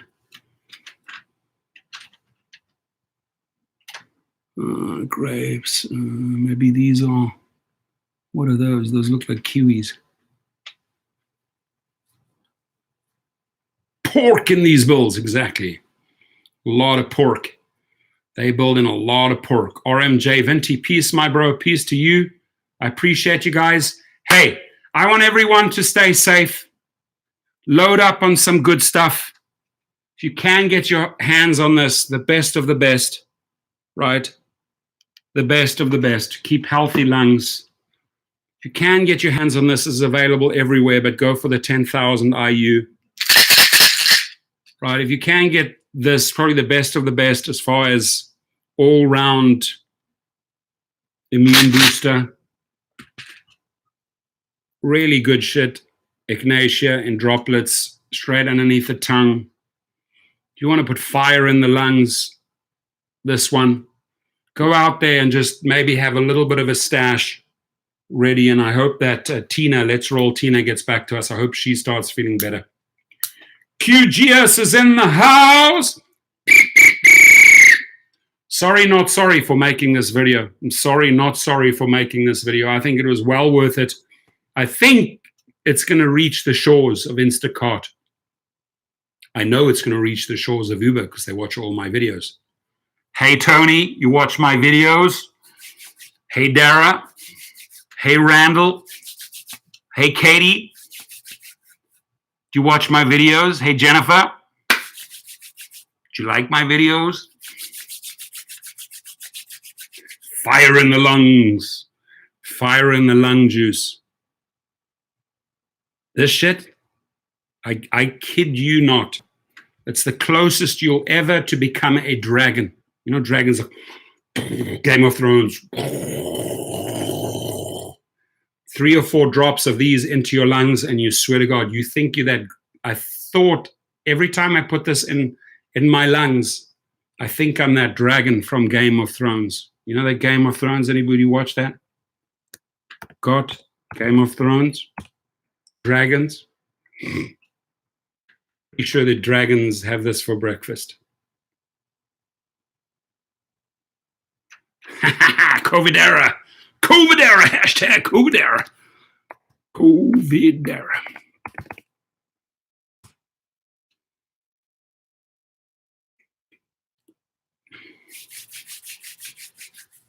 Uber, you tossers. Yeah, they're the big time tossers. The Uber execs are the biggest tossers of the world. You guys got to watch my video on rideshare driving school channel, okay? If you YouTube that. I made a video pretty much Derek K from age 9 years old to until today, until the pandemic today, April 2020. Interesting story. And I understand why the guy is so stingy. I understand why the guy doesn't give anything up, because you have to look at his past. I always look at people's past, pretty much how they act in the future. When they were kids, I'm talking like children, teenagers, what happened then, what they had to go through, whether it's trauma, whatever it was, age 2 to age 15. That's where we are formed. That usually plays out in the 20s, the 30s, the 40s, the 50s. So I understand Darren now very, very well after studying and looking. You know, I need to, when I look at these players, usually I run background checks on all of them. That's what I usually do. I get a good idea. Do they have any skeletons in their closet? Do they have any past DUIs? Do they have, you can, if you know the people, you can run background checks on anyone, right? If you work with detectives and you can run backgrounds, it's a matter of money, anywhere from $20 to $50 per person. You get all this shit, 50 states. Find out. You can even run an international background check with the Interpol. You can get all the dirty laundry on these people. It helps sometimes, it helps sometimes. Right, Pierre Dimitri Gore, 2015 arrested, right? Know what I'm talking about? Exactly, it helps. Sometimes you got to play dirty, my friend. Learned that in South Africa. You got to play dirty sometimes because, boy, they come at you from all angles. Woo, woo, woo, woo, woo, woo. Everybody wants to take a part of you. Irvin Khan, how about a strong targeted tweet to the places Instacart shopping takes place, e.g. Costco, Walmart? Yeah, so very smart move there. You take, like Mervyn says, you take the fight to Twitter. You include all of those companies, Sam's, Walmart, Costco. You bring Instacart into the conversation. You attach all of the people, names, CEOs, and then describe what's going on here. But you got to sort of keep it to 280 characters. And you got to do it multiple times, not just one time, right? So that's what gets Instacart's attention. They do not like to be humiliated in public. They do not like to be humiliated to their business partners, right? The people that help them make the money, the Costco's, the Walmart. So Mervin's on the money. He's got it. He's got the roadmap. Now you just have to execute that roadmap, right? He has drawn the roadmap for anyone. If you want to follow, make noise, get results, just read his message right there. It's right there. You do a little bit of research. You find out on Google who is the CEO of this, who's the CEO of that, what Twitter handle does Walmart have, what Twitter handle does the CEO of Instacart, who was the CEO of Instacart? Let's look it up. Who is that guy?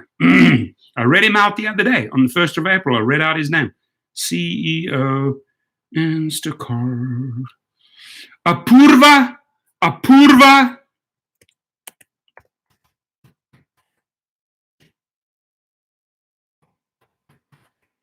So you go and find out what Apurva's, go look up the directors at Instacart, go and look up their Twitter handles and say, hey, change the system because you are engaging in bait and switch. We can do it. I'll do it tonight.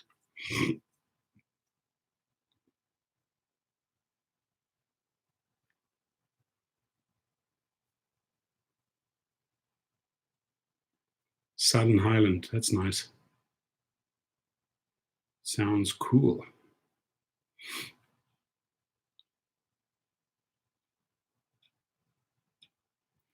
RMJ Vinti says no taking tips down once they are added. That's it. That's the rule. That's it. That's where we end the conversation. No taking tips down once they have been added, period. You can't do that in a restaurant. You can't walk into a restaurant, pay your 20% tip, drive down the road. It's like, oh, you know what? Nah, shouldn't have given him 20%. Drive back to the restaurant, try and have the restaurant manager overturn the tip. Hell no.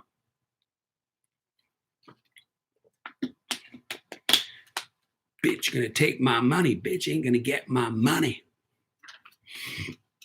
All right, where are we? 1:30. I think I did well. I managed 90 in 90 minutes. I got 92 likes. I like it. I like it a lot. I like it a lot, lads. 90 minutes and 92 likes. Sounds lovely.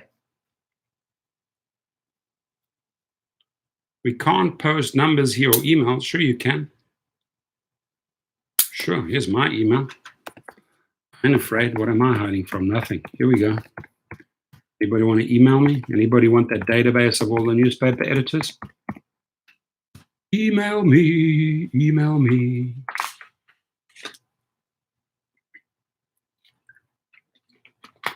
So, Apurva Mehta, the CEO. Listen up, buddy. Listen up, Apurva.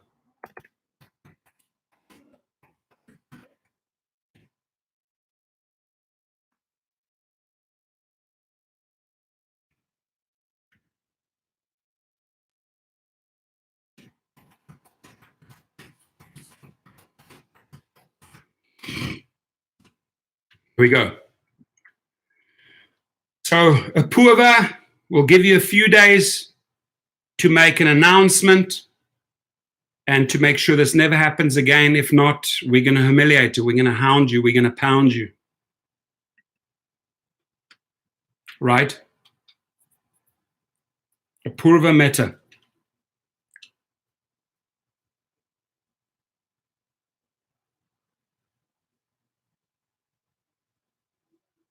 He's worth 36 million. It's enough money. Company is evaluated about 2 billion. So this dude is worth less than what Dara makes in 1 year.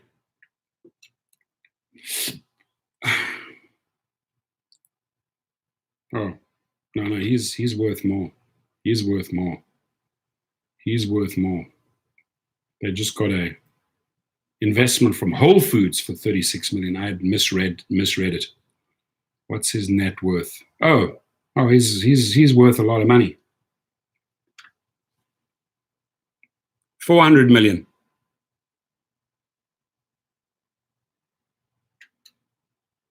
It's a lot of money. Apurva, that's a lot of money. Time to give back. So how about you take 10% of that 400 million, 40 million, spend it on sanitizers, spend it on disinfectants, spend it on your engineers, pay them with your money to change the system so you're not rigging the system, right? Apurva, come on, man. Used to be a film producer.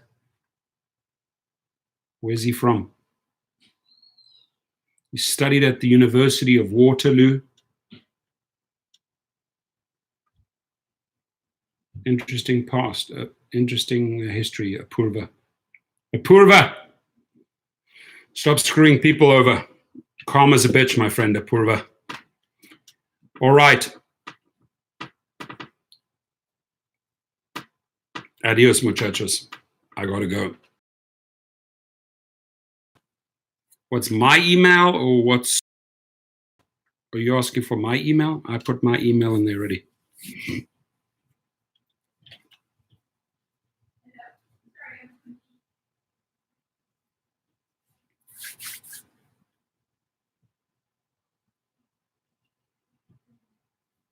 Is everybody good? We'll end it here, folks. Please stay safe. Please take care of your family. Please take care of your kids. Please make sure that everyone is practicing social distancing. Please make sure that everyone leaves the house with a mask. And eyes on the ball here, okay? William Connor says, I just started Instacart. I've noticed the tip scam as well. Well, that's sad to me that you just started and you walked into that. That's wrong. Horrible, horrible, horrible, horrible. We're going to change that for you, my friend. Irvin Khan, thanks. Great session today. I think it was a good session. I know that we have their attention. We'll change things for all the Instacart shoppers. We're going to try and make your environment better. We're going to try and create a better environment for all the Uber Eats delivery people, for the Postmates people. Try and change things up and push for change. You know, that's what we're going to do. Push, push, push. Nifty 50s life. I'm late, but hello. Good to see you, my friend. Thank you for walking through the door as I'm walking out the door. Dave Chins. Torsten, I think I said your name wrong earlier. That's perfectly fine. Call me Kirsten or something, but that's cool. I know what you mean. Don't be sorry, my friend. You don't have to be sorry at all. We're cool. You and I are cool. Francisco Martinez, what do you know? A union going on at the internet? Yeah, we're forming the biggest union in the world, Francisco. We are bringing the fight to these people.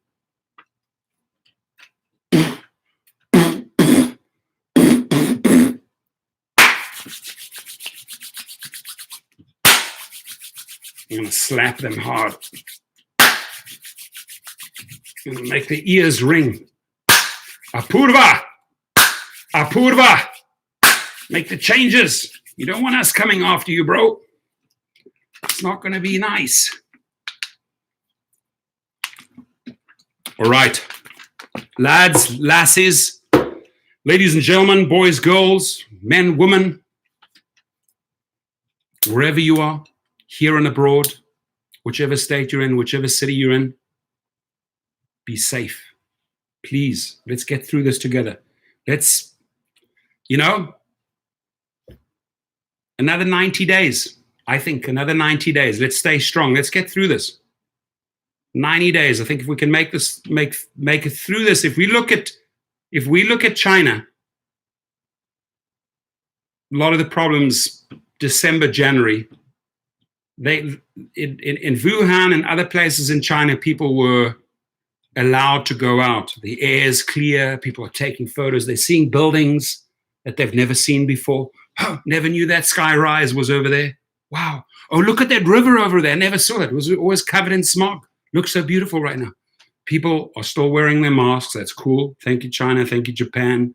Thank you, Korea. Thank you, Vietnam. Thank you to all the Asian countries for sticking with the masks. But the beautiful thing is they get out there now. They go out in the sunshine, clear air, and they get to breathe. They get to go for a walk. They get to enjoy nature. People were swarming to the Great Wall of China. People were getting outdoors. People were happy, right? And that's December, January, February, March, April, 4.5 months later. So all I say is if we're following in that graph, let's get through the next 60, 90 days so we can maybe start enjoying ourselves. This will end, and we will get through this. Infantry Sarge from San Diego's in the house. Latecomer. How are you? Good to see you, buddy. So yeah, let's do this. Let's do this. I want everyone to enjoy a normal life somewhere down the road, right? I want to see all these names in 90 days, every single one, right? We don't want to lose anyone. Thank you. I appreciate you guys. Thank you for getting me through 1 hour and 40 minutes. You guys rock and roll. You guys are the best. Thank you. And I'll catch you tomorrow. Got a couple of cool live feeds coming. And if you haven't subscribed to my other channel, even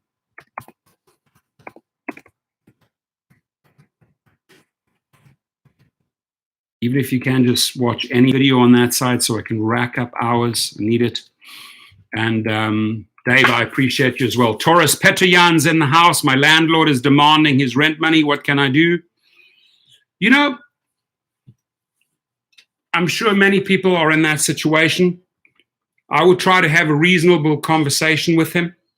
I would try and find some literature. I would put it in an envelope for him, you know, that landlords should try and find some good convincing language that you can print out. Maybe there's a rent board that you can turn to. Maybe they have specific verbiage for you that you could offer him and put him in an envelope. So, dear sir, would you kindly work with me during these times, just as many other landlords are working with others? But landlords are tough, you know, they want to get paid. They're hardcore. I am not sure what laws protect you. I don't think their evictions would hold up in court. That's my advice to you. So even if he is threatening with an eviction, with an eviction, I don't think it will be held up in court. And firstly, if he does want to bring an eviction on you, nothing will be heard. That all the court cases, mark my words. How do I know this? I'll show you. I got documents today from the court in one of my Uber cases that nothing will be heard before August. So you can buy yourself a lot of time on an eviction. They may threaten you with an eviction, but they can't legally do anything against you. The courts are so backlogged. You know, let me just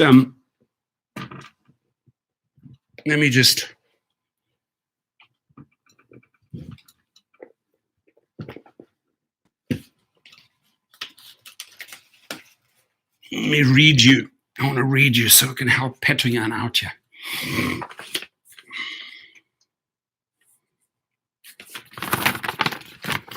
Torsten Kunert versus Uber Technologies. Take them on. David's taking on Goliath. That's one of several lawsuits that I brought. I'm suing them in my own capacity right there. You see that, lads? So, Superior Court of California, what does it say here? Hi, honey. How are you doing? Are you stir crazy yet? No, not yet. It's. My lovely Laura is not stir crazy yet. No. You're not? Why? You gonna guys do your Roomba, your dancing? Yeah. Listen, last night they were driving me nuts. Let me tell you why. All the girls in this house, right? All the female energy, they want to start dancing and do Roomba. I'm trying to do videos. So I said, let's compromise. How many minutes do you guys need to do aerobics or Roomba in front of the TV? 30 minutes. Listen, if you think it was 30 minutes, it was more like 1 hour and 30 minutes, right? I'm on 99. I'm going to get to 100. But I want to read this for my friend here. My friend, where is he? Taurus Petroyan. This is why I'm saying don't worry. Taurus, here's why I say don't worry. So, nature of proceedings, court order. On the court's own motion, This is what the courts decide. They update you, right? The non-jury trial scheduled for 05/15, May the 15th, is advanced to this date and continued to 07/13. 07, January, February, March, April, May, June, July, right? That's when this hearing has been postponed to. Based on current conditions, including but not limited to the spread of COVID-19, the need for social distancing, and a state of emergency having been declared by Governor Newsom, the court finds good cause to advance and continue the case. I'm okay with that. I'm not giving them an out. I'm not giving the rats an out. So if the courts say that's what they want, that's the way it shall be, right? So my message to you is, Taurus, don't let him manipulate you with any legal language. Don't let him threaten you with any evictions. Go and turn to your local rent board, try and find some verbiage, and use a non-confrontational style so you can just win some extra time. Right? The suggestion would be the following. Let's say, oh, by the way, please go and subscribe to this one on the other YouTube channel. Let's just say, for argument's sake, let's just say, I'm just going to put a number. Let's say the rent is $500. It's probably more than that. Let's say it's $500. And you write a letter and you say, I'm having great financial difficulties at the moment. I'm trying to stay above water, right? And I'm sure you'd like to keep me as a good renter, as a paying renter. May I suggest the following, that for the months of May, or for the months of April and May, we defer the payments, right? Which I understand would be $500 and $500, a total of $1,000.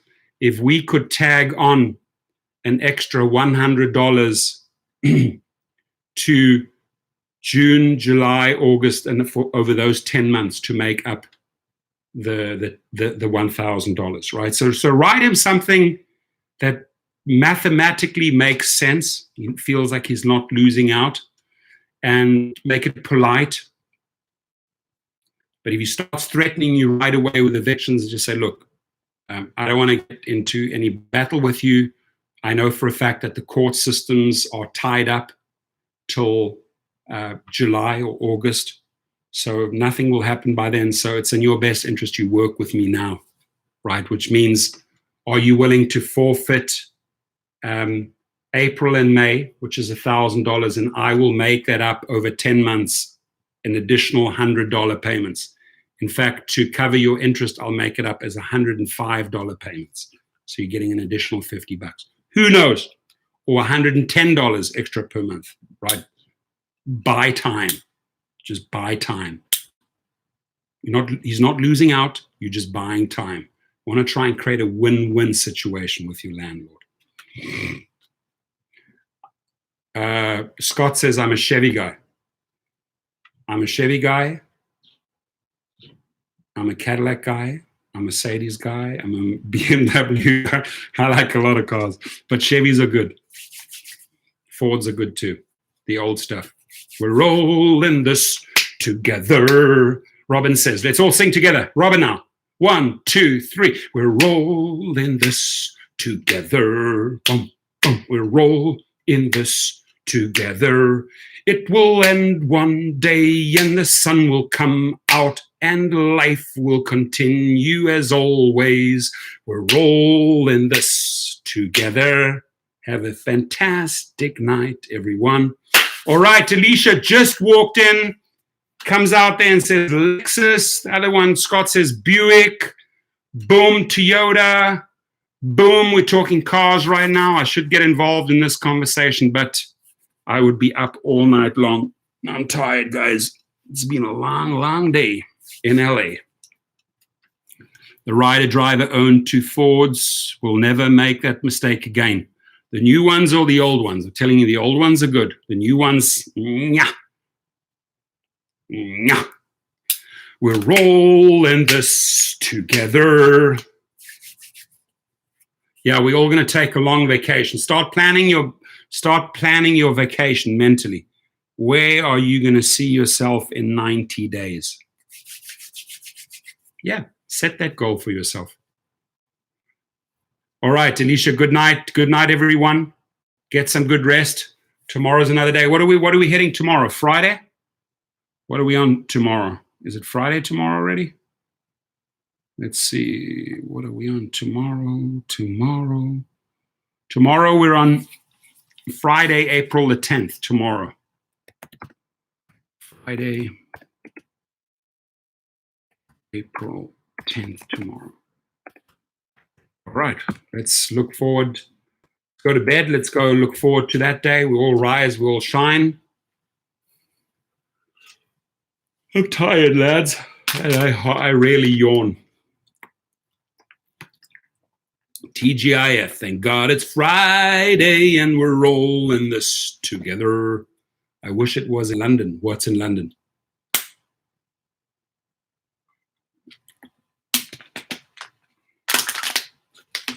One hour 51. That's not bad, huh? This guy can talk. Yep. I'm like a yapping machine. So I did 6 hours on April the 1st. Here's the interesting thing. There were a couple of YouTubers and they said, let's get this 24-hour live stream challenge going. And then they all backed off because I think they thought it through. They did the math like 24 hours. I'm going to take the challenge. I'm going to do it. I don't care if I fall asleep. You have to get up and get up. You know that feeling when you fall asleep while you're sitting?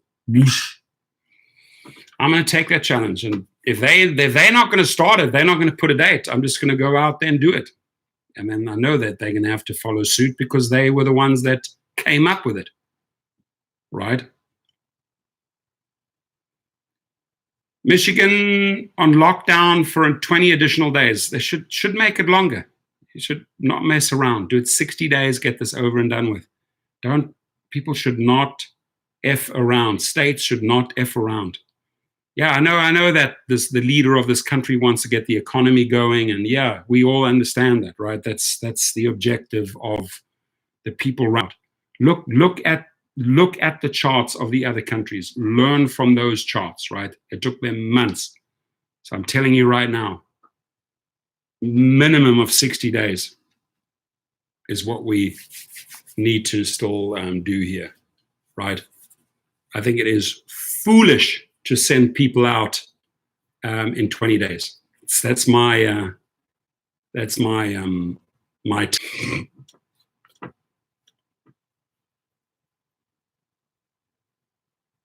Okay, Dave, I'll check on the SBA programs and then we'll reconvene. And I'll give you my input. Will do. I know it's not difficult. It's only 4 pages, Dave. 4 simple pages. It's a very, very short process. You get it done like that. I agree, Robin. We need to stay at home and we need to be vigilant and we need to get through another 60 to 90 days. To send people out on the 1st of May is just absolutely idiotic. One of the smartest moves that this governor did in California was the first to push everyone into the stay at home.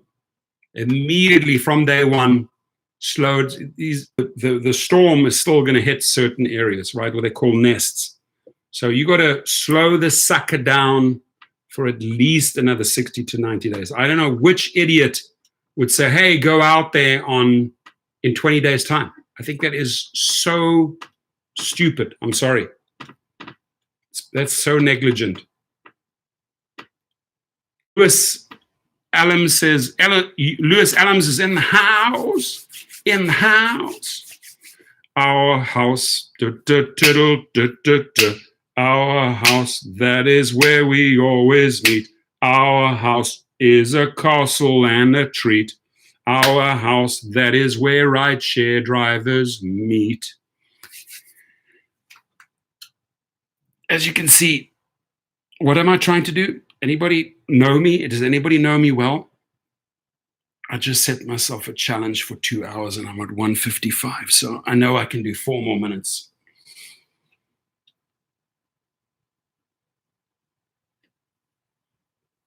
Oh, I need a good gym workout tomorrow. Get those muscles working again.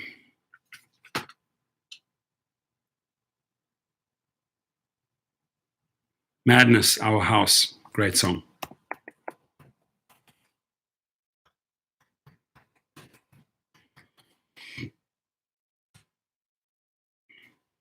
You know, there's a, where is it? Do you guys know Tears? Anybody know Tears for Fears? Anybody know Tears for Fears?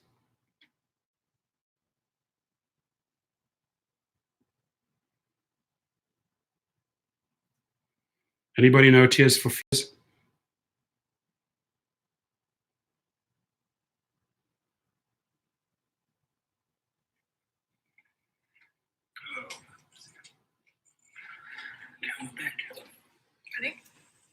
Tears for Fears with his daughter.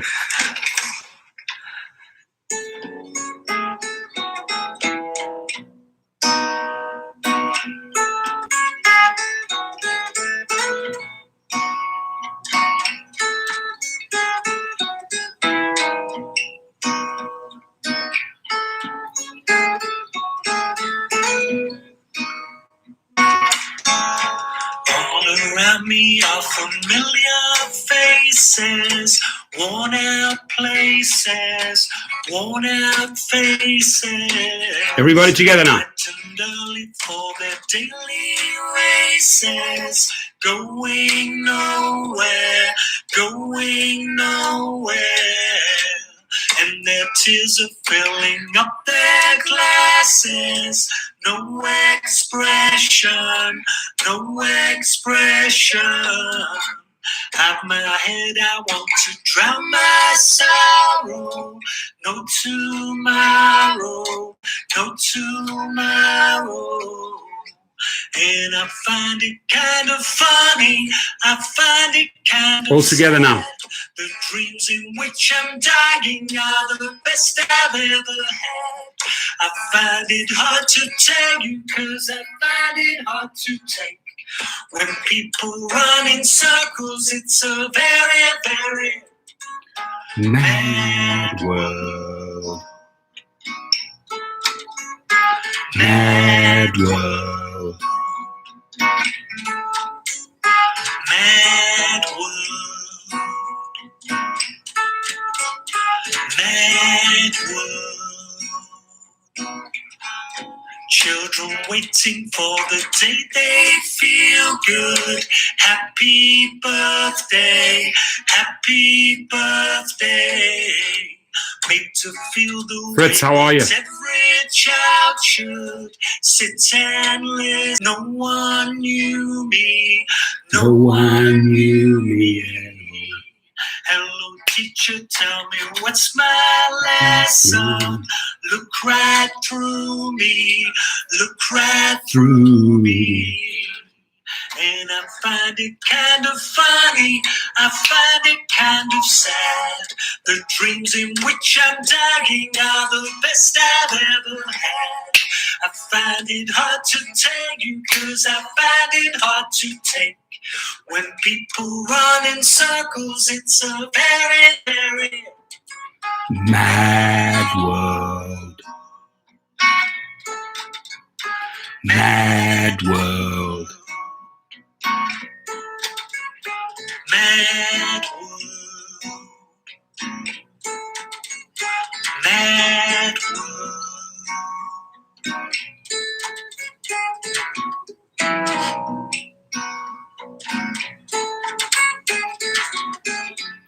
Powerful stuff, my friends. Powerful stuff, powerful stuff. Mad world. Tears for Fears, you remember them? In the 80s. I've hit the 2-hour mark. I'm super happy. You guys got me through this. I'm truly out here right now. I'm not going to take more of your time.